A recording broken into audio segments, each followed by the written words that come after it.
வணக்கம் நேயர்களே, தமிழ்பைரேட்ஸ்.com வழங்கும் அமரர் கல்கியின் பொன்னியின் செல்வன் முதல் பாகம், அத்தியாயம் 16, அருள்மொழிவர்மர். வாசிப்பது அர்ச்சனா. இன்றைக்கு சுமார் 980 ஆண்டுகளுக்கு முன்னால் ராஜகேசரிவர்மர் பராந்தக சுந்தர சோழ மன்னர் தென்னாட்டில் இணையில்லாத சக்கரவர்த்தியாக விளங்கி வந்தார். நம் கதை நடக்கும் காலத்துக்கு 12 ஆண்டுகளுக்கு முன்பு இவர் சிங்காசனம் ஏறினார். சென்ற நூற்றாண்டுகளாக சோழர்களின் கை நாளுக்கு நாள் வலுத்து வந்தது. சோழ சாம்ராஜ்யம் நாலா திசைகளிலும் பரவி வந்தது. எனினும் சுந்தர சோழர் பட்டத்துக்கு வந்த சமயத்தில் தெற்கேயும் வடக்கேயும் விரோதிகள் வலுப்பெற்றிருந்தார்கள். சுந்தர சோழருக்கு முன்னால் அரசு புரிந்த கண்டராதித்தர் சிவபக்தியில் திளைத்து சிவஞான கண்டராதித்தர் என்று புகழ் பெற்றவர். அவர் ராஜ்யத்தை விஸ்தரிப்பதில் அவ்வளவாக சிரத்தை கொள்ளவில்லை. கண்டராதித்தருக்கு பிறகு பட்டத்துக்கு வந்த அவருடைய சகோதரர் அரிஞ்சயர் ஓராண்டு காலம்தான் சிம்மாசனத்தில் இருந்தார். அவர் தொண்டை நாட்டில் உள்ள ஆற்றூரில் துஞ்சிய பின்னர் அவருடைய புதல்வர் பராந்தக சுந்தர சோழர் தஞ்சை சிம்மாசனம் ஏறினார். பேரரசர் ஒருவருக்கு இருக்க வேண்டிய எல்லா சிறந்த அம்சங்களும் சுந்தர சோழ சக்கரவர்த்தியிடம் பொருந்தி இருந்தன. போர் ஆற்றல் மிக்க சுந்தர சோழர் தம் ஆட்சியின் ஆரம்பத்திலேயே தென் திசைக்கு படையெடுத்துச் சென்றார். சேவூர் என்னும் இடத்தில் சோழ சைனியத்துக்கும் பாண்டிய சைனியத்துக்கும் பெரும் போர் நடைபெற்றது. அச்சமயம் மதுரை மன்னனாயிருந்த வீரபாண்டியனுக்கு துணை செய்வதற்காக சிங்கள நாட்டு அரசன் மகிந்தன் ஒரு பெரிய சேனையை அனுப்பியிருந்தான். சோழர்களின் மாபெரும் வீர சைன்யம் பாண்டியர்களுடைய சேனையையும் சிங்கள நாட்டு படையையும் சேவூரில் முறியடித்தது. வீரபாண்டியன் படை இழந்து, முடி இழந்து, துணை இழந்து, உயிரை மட்டும் காப்பாற்றிக் கொண்டு போர்க்களத்திலிருந்து ஓடி தப்பித்தான். பாலை நிலப்பகுதியொன்றின் நடுவில் இருந்த மலைக்குகையில் ஒளிந்து கொண்டு காலங்கழிக்கலானான். சேவூர் போரில் ஈழத்துப்படை அநேகமாக நிர்மூலமாகிவிட்டது. எஞ்சிய வீரர்கள் சிலர் போர்க்களத்தில் புகழையும் வீரத்தையும் முதிர்த்துவிட்டு உயிரை மட்டும் கைக்கொண்டு ஈழ நாட்டுக்கு ஓடிச் சென்றார்கள். இவ்விதம் பாண்டியர்களுக்கும் சோழர்களுக்கும் நடக்கும் போர்களில் சிங்கள மன்னர்கள் தலையிட்டு பாண்டியருக்கு உதவிப்படை அனுப்புவது சில காலமாக வழக்கமாய் போயிருந்தது. இந்த வழக்கத்தை அடியோடு ஒழித்துவிட சுந்தர சோழ சக்கரவர்த்தி விரும்பினார். ஆகையினால் சோழ சைன்யம் ஒன்றை இலங்கைக்கு அனுப்பி சிங்கள மன்னர்களுக்கு புத்தி கற்பிக்க எண்ணினார். கொடும்பாளூர் சிற்றரசர் குடும்பத்தைச் சேர்ந்த பராந்தகன் சிறிய வேளான் என்னும் தளபதியின் தலைமையில் ஒரு பெரும் படையை சிங்களத்துக்கு அனுப்பினார். துரதிருஷ்டவசமாக சோழர் படை சிங்களத்துக்கு ஒரே தடவையில் போய் சேரவில்லை. அதற்கு தேவையான கப்பல் வசதிகள் இல்லை. முதல் தடவை சென்ற சேனை முன் யோசனையின்றி துணிந்து முன்னேறத் தொடங்கியது. மகிந்தராஜனுடைய தளபதி ஷேனா என்பவனின் தலைமையில் சிங்களப்படை எதிர்பாராத விதத்தில் வந்து சோழப்படையின் பகுதியை வளைத்து கொண்டது. பயங்கரமான பெரும் போர் நடந்தது. அதில் சோழ சேனாதிபதியான பராந்தகன் சிறிய வேளான் தன் வீரப்புகழை நிலைநிறுத்திவிட்டு இன்னுயிரை துறந்தான். ஈழத்துப்பட்ட பராந்தகன் சிறிய வேளான் என்று சரித்திர கல்வெட்டுக்களில் பெயர் பெற்றான். இந்த செய்தியானது பாலைவனத்தில் மலைக்குகையில் ஒளிந்து கொண்டிருந்த வீரபாண்டியனுக்கு எட்டியதும் அம்மன்னன் மீண்டும் துணிவு கொண்டு வெளிவந்தான். மறுபடியும் பெருஞ்சேனை திரட்டி போரிட்டான். இம்முறை பாண்டிய சேனை அதோகதி அடைந்ததுடன் வீரபாண்டியனும் உயிர் துறக்க நேர்ந்தது. இந்த போரில் சுந்தர சோழரின் முதற் குமாரர் ஆதித்த கரிகாலர் முன்னணியில் நின்று பராக்கிரம செயல்கள் புரிந்தார். வீரபாண்டியன் தலை கொண்ட கோப்பரகேசரி என்ற பட்டத்தையும் அடைந்தார். எனினும் சிங்கள மன்னன் மகிந்தனுக்கு ஒரு நல்ல பாடம் கற்பிக்க வேண்டும் என்ற விருப்பம் சுந்தர சோழ சக்கரவர்த்திக்கு மட்டுமல்ல, சோழ நாட்டு தளபதிகள், சாமந்தகர்கள், சேனா வீரர்கள் எல்லோருடைய மனத்திலும் குடிக்கொண்டிருந்தது. படையெடுத்துச் செல்ல ஒரு பெரிய சைனியமும் ஆயத்தமாயிற்று.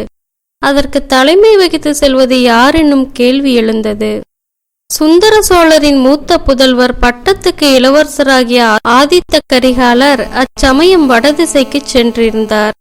திருமுனைப்பாடி நாட்டிலும் தொண்டை மண்டலத்திலும் சில நாளாக ஆதிக்கம் செலுத்தி வந்த இரட்டை மண்டல படைகளை முறையடித்து விரட்டிவிட்டு புராதனமான காஞ்சி நகரை தமது வாசஸ்தலமாக செய்து கொண்டிருந்தார்.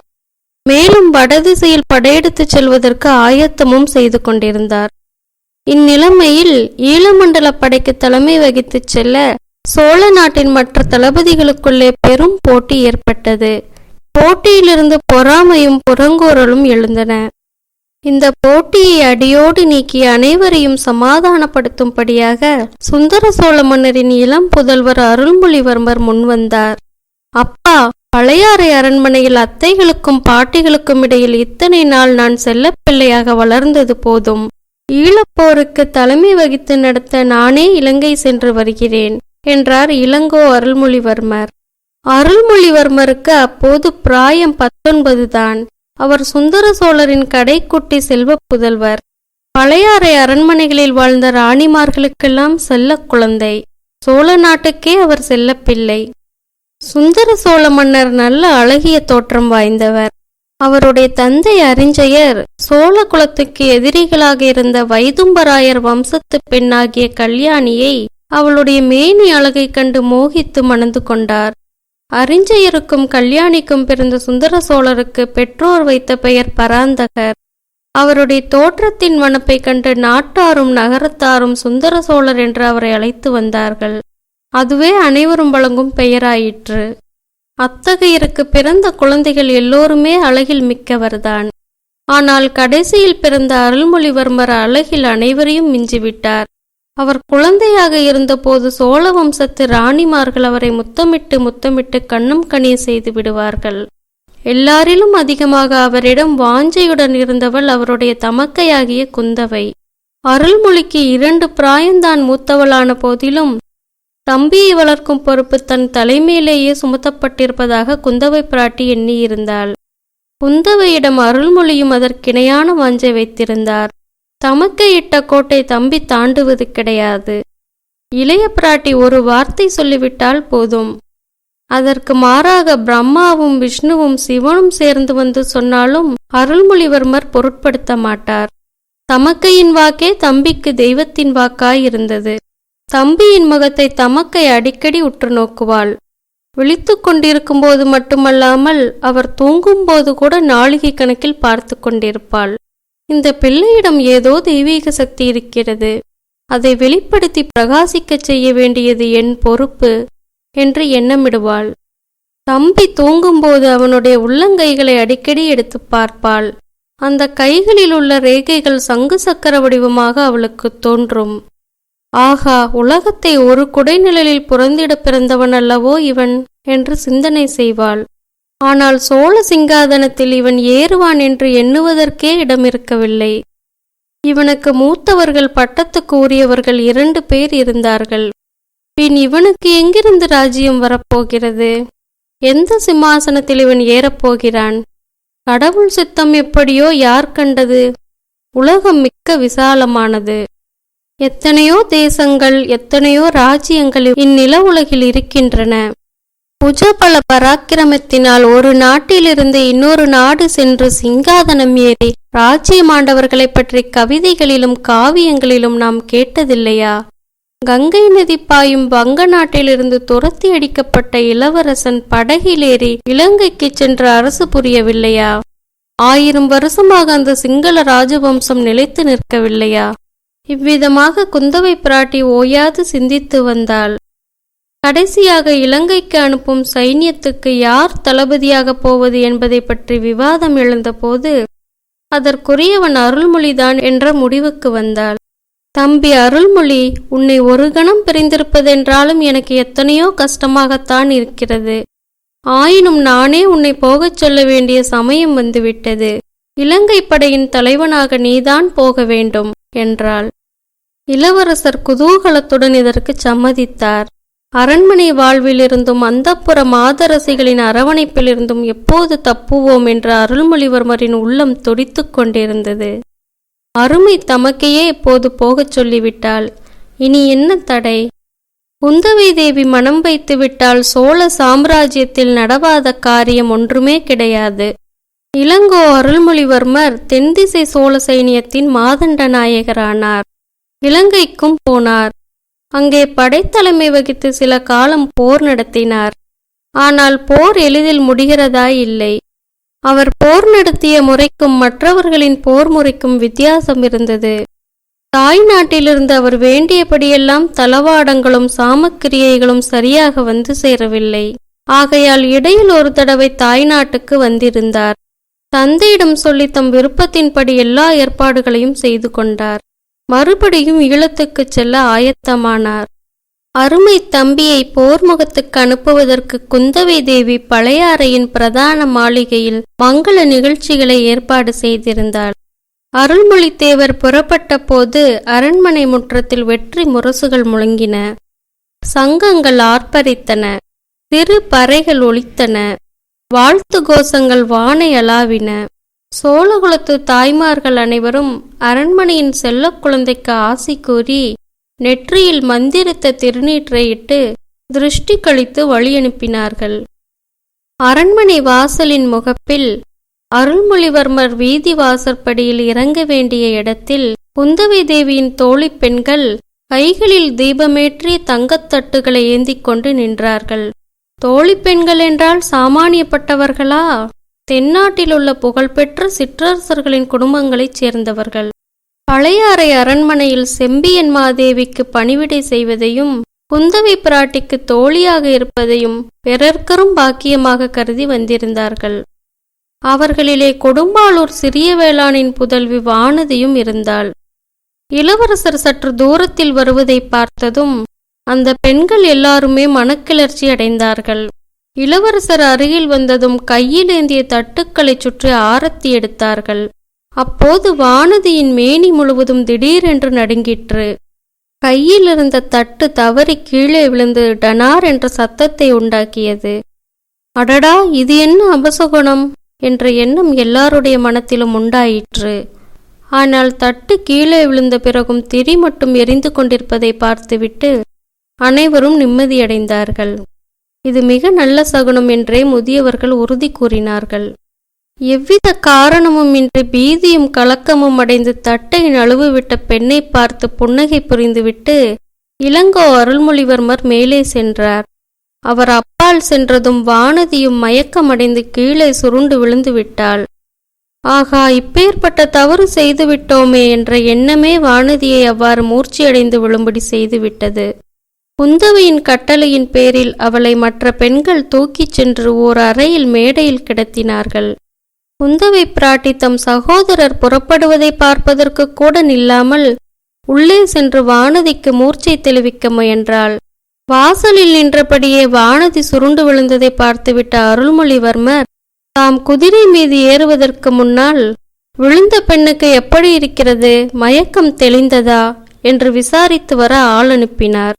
விசாரிக்க வந்தவனிடம் குந்தவை தேவி, இளவரசரை இங்கே சிறிது வந்து பார்த்துவிட்டு போகச் சொல்லு என்று திருப்பிச் சொல்லி அனுப்பினாள். தமக்கையின் சொல்லை என்றும் தட்டி அறியாத இளவரசர் அவ்விதமே மீண்டும் அரண்மனைக்குள் வந்தார். வானதியை தம் தமக்கை மார்பின் மீது சாத்திக் கொண்டு மூர்ச்சை தெளிவிக்க முயன்று கொண்டிருந்த காட்சி அவருடைய மனத்தை உருக்கியது. அக்கா, இந்த பெண் யார்? இவள் பெயர் என்ன என்று இளங்கோ கேட்டார். கொடும்பாளூர் சிறிய வேளாரின் மகள். இவள் பெயர் வானதி. கொஞ்சம் பயந்த சுபாவமுடையவள் என்றாள் குந்தவை. ஆகா, இப்போது இவள் மூர்ச்சையாகி விழுந்ததின் காரணம் தெரிந்தது. இந்த பெண்ணின் தந்தைதானே இலங்கை சென்று மீண்டும் வராமல் போர்க்களத்தில் மாண்டார். அதை நினைத்து கொண்டால் போல் இருக்கிறது என்றார் இளவரசர். இருக்கலாம், ஆனால் இவளை பற்றி நீ கவலைப்பட வேண்டாம். நான் பார்த்து கொள்கிறேன். இலங்கை சென்று விரைவில் வெற்றி வீரனாக திரும்பி வா. அடிக்கடி எனக்கு செய்தி அனுப்பிக் கொண்டிரு என்றாள் இளைய பிராட்டி. ஆகட்டும், இங்கே ஏதாவது விஷயம் நிகழ்ந்தாலும் எனக்கு செய்தி அனுப்புங்கள் என்றார் இளங்கோ. இச்சமயத்தில் இளவரசர் இனிய குரலின் மகிமையினால்தானோ என்னவோ வானதிக்கு மூர்ச்சை தெளிந்து நினைவு வரத் தொடங்கியது. அவளுடைய கண்கள் முதலில் லேசாக திறந்தன.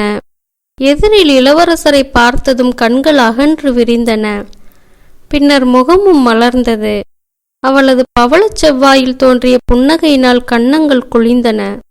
உணர்வு வந்ததும் நாணமும் கூட வந்தது. சட்டென்று எழுந்து உட்கார்ந்தாள். பின்னால் திரும்பி பார்த்தாள். தன்னை இளைய பிராட்டி தாங்கிக் கொண்டிருப்பதை தெரிந்து கொண்டு வெட்கினாள். நடந்ததெல்லாம் ஒரு கணத்தில் நினைவு வந்தது. அக்கா, இந்த மாதிரி செய்து விட்டேனே என்று கண்களில் நீர்மல்க கூறினாள். இதற்கு குந்தவை மறுமொழி சொல்வதற்குள் இளவரசர், அதற்காக நீ ஒன்றும் கவலைப்பட வேண்டாம் வானதி, தவறுவது யாருக்கும் நேரிடுகிறதுதான். மேலும் உனக்கு அவ்விதம் நேருவதற்கு முக்கிய காரணமும் இருக்கிறது. அதைத்தான் இளைய பிராட்டியிடம் சொல்லிக் கொண்டிருந்தேன் என்றார். வானதிக்கு தான் காண்பது உண்மையா கேட்பது மெய்யா என்ற சந்தேகம் வந்துவிட்டது. பெண்களை சாதாரணமாக ஏறிட்டு பார்க்காமலே போகும் வழக்கமுடைய இளவரசரா என்னுடன் பேசுகிறார்? எனக்கு ஆறுதல் மொழி கூறி தேற்றுகிறார். என் பாக்கியத்தை என்னவென்று சொல்வது? ஆகா, உடம்பு புல்லரிக்கிறதே, மறுபடியும் மயக்கம் வந்துவிடும் போலிருக்கிறதே. இளவரசர், அக்கா, சேனைகள் காத்திருக்கின்றன, நான் போய் வருகிறேன். நீங்கள் எனக்கு செய்தி அனுப்பும் போது இந்த பெண்ணுக்கு உடம்பு எப்படி இருக்கிறது என்றும் சொல்லி அனுப்புங்கள். தாய் தகப்பனில்லாத இப்பெண்ணை நன்றாய் பார்த்து கொள்ளுங்கள் என்று சொல்லிவிட்டு கிளம்பிச் சென்றார். இவற்றையெல்லாம் குந்தவை தேவியின் மற்ற தோழி பெண்கள் மேல் மாடங்களிலிருந்து பலகணிகளின் வழியாக பார்த்து கொண்டும் கேட்டுக்கொண்டும் இருந்தார்கள். அவர்களுடைய உள்ளங்களில் பொறாமைத்தை கொழுந்துவிட ஆரம்பித்தது. அன்று முதல் குந்தவை பிராட்டி வானதியிடம் தனி அன்பு காட்டத் தொடங்கினாள். இணை பிரியாமல் தன்னுடனேயே வைத்து கொண்டிருந்தாள். தான் கற்றறிந்த கல்வியையும் கலைகளையும் அவளுக்கும் கற்பித்தாள். எங்கே போனாலும் அவளை தவறாமல் கூட அழைத்துச் சென்றாள். அரண்மனை நந்தவனத்துக்கு வானதியை அடிக்கடி அழைத்துச் சென்ற அந்தரங்கம் பேசினாள். தன் இளைய சகோதரனுடைய வருங்கால மேன்மையை குறித்து தான் கண்டு வந்த கனவுகளையெல்லாம் அவளிடம் சொன்னாள். அதையெல்லாம் வானதியும் சிரத்தையுடன் கேட்டாள். மேலே கூறிய நிகழ்ச்சிக்குப் பிறகு வானதி இன்னும் 4-5 தடவை உணர்வு இழந்து மூர்ச்சையடைந்தாள். அப்போதெல்லாம் குந்தவை பிராட்டி அவளுக்கு தக்க சிகிச்சை செய்து திரும்ப உணர்வு வருவித்தாள். மூர்ச்சை தெளியும் போது வானதி விம்மி விம்மி அழுது கொண்டே எழுந்திருப்பாள். என்னடி அசடே, எதற்காக இப்படி அழுகிறாய் என்று குந்தவை கேட்பாள். தெரியவில்லையே அக்கா, மன்னியுங்கள் என்பாள் வானதி. குந்தவை அவளை கட்டிக்கொண்டு உச்சி முகுந்த ஆறுதல் கூறுவாள். இவையெல்லாம் மற்ற பெண்களுக்கு மேலும் மேலும் பொறாமையை வளர்த்து கொண்டிருந்தன. எனவே குந்தவையும் வானதியும் ரதம் ஏறி குடந்தை ஜோதிடரின் வீட்டுக்கு போன பிறகு அப்பெண்கள் மேற்கூறியவெல்லாம் பேசிக்கொண்டது இயல்பே அல்லவா? நன்றி நேயர்களே, மீண்டும் அடுத்த அத்தியாயத்தில் சந்திப்போம்.